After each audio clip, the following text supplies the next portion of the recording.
आस्थान आस्थान मेरे करो पीर सिंध आस्थान आस्थान मेरे करो पीर सिंध आस्थान। अस्सलाम वालेकुम मेरा नाम है सबिया बस रोज़ा सफापोरा सोन क्लस्टर बस एज अ मोबिलाइजर ये काम करान उम्मीदन दित कह फायदे ये सत लोन तकान नीत कुन सात पन शाल अनान सह तथ करान पे सह कनित तकान पाने तम किन फायदे दिवान।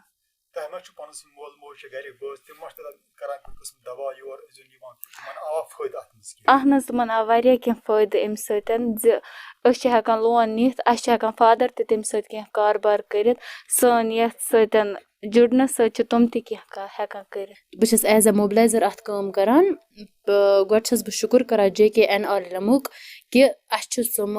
एज लोन दिवान पे सह मेम्बरन दिवान लोन इन जन दिवान लोन यम हकान पन कह बिजनेस स्टार्ट कर फॉर एग्जाम्पल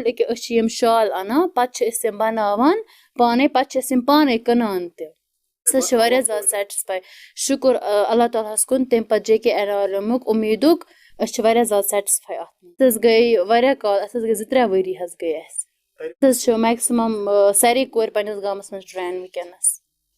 अगर कोर मतलब अगर SHG मेंबर कोर 10 तम 10 वे ट्रेन उम्मीदुक शुक्र गुजार कि तुम यूता मदद करान तो तम पे मेम्बरन हुंद अत जुड़ियामुत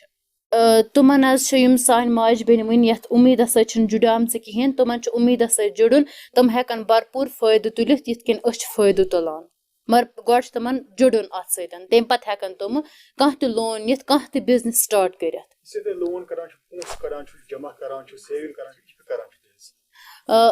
मतलब रेत पत रेत जन अगर 10 1,000 रुपये करान रेत पत रेत जमा पत पन सेविंग पन सेविंग सह अलग उम्मीद और लोन दिवान सह अलग सरकार सन डिमांड ये सोन कारबार गो ज्यादा बढ़न बे मतलब सेंटर मिलन युथ अम खुद ज्यादा हेको मतलब काम कर तो जुड़ाम आव फायदे ये मज तरक्की गसान लोन निवान कह निवान तरक्की गसान गरस मज सहूलियत तत पे जुड़ाई वन अपील करान गवर्नमेंटस दीतो अम खतर सेंटर करो तरक्की गई 3 वरी 4 वरी मे चलान ये अहन खुश सारी दपान अत जुड़ियो तुम वार वार वनु बेन तम अत जुड़न बेखबर अहन बह असल पे पन कारबार स्टार्ट कर अगर मे गवर्नमेंट तरफ कह सपोर्ट मिल अगर नबर निवन जम कुन मान नबरम इलाकन वुचान तत क्या गसान वुचान तम क्या करान ये कारबारस क्या तम करान हेचान ततनसन करहा पे गो तौर वुचो मगर अस तम मिलान ये मज कहें तन। हमारा department NRLM national rural livelihood mission जिसको यूजुअली हम उम्मीद नाम से जानते हैं, हमारा जो ये महकमा है हम लेडीज़ के लिए काम करते हैं, उनकी अपलिफ्टमेंट के लिए काम करते हैं, उनका जो सेल्फ एम्प्लॉयमेंट जो हमारी औरतों का घर पे कोई कसब आता है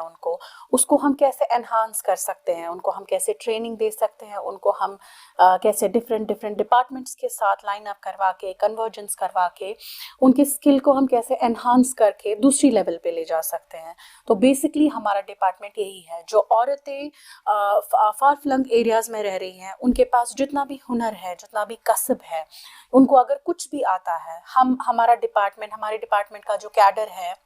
हमारी बहुत बड़ी टीम है जिसमें हमारे क्लस्टर कोऑर्डिनेटर्स हैं, जिसमें हमारे कॉम्स जिनको हम कम्युनिटी मोबिलाइजर्स बोलते हैं, CDOs हैं, हम डोर टू डोर जाते हैं।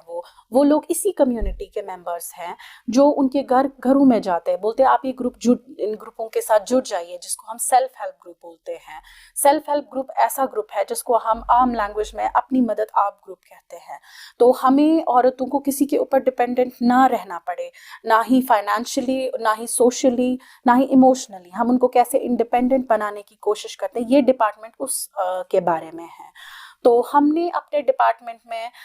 चाहे हमारा टेलरिंग के साथ कुछ लेडीज़ करती थी, उनको थोड़ा सा टेलरिंग आता था, या सोजनी, जैसे कि आपको पता है कश्मीर का एक आर्ट है जो सोजनी बहुत सालों से सदियों से चलता आ रहा है, या आप जानते हैं कश्मीर का तिल्ला, खास तौर पर ये एक ब्लॉक है वाकूरा जो गांदरबल में है, यहाँ का तिले के काम जो है वो बहुत मशहूर है।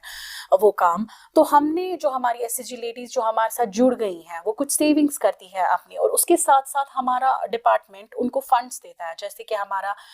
RF आता है, revolving fund, community investment fund. उसके अलावा जब हम दूसरी कम्युनिटी को ट्रेनिंग करवाते हैं, ब्लॉक लेवल पे करवाते हैं, चाहे उनके VO लेवल पे करवाते हैं, CLF लेवल पे करवाते हैं, डिफरेंट ट्रेनिंग्स करवाते हैं।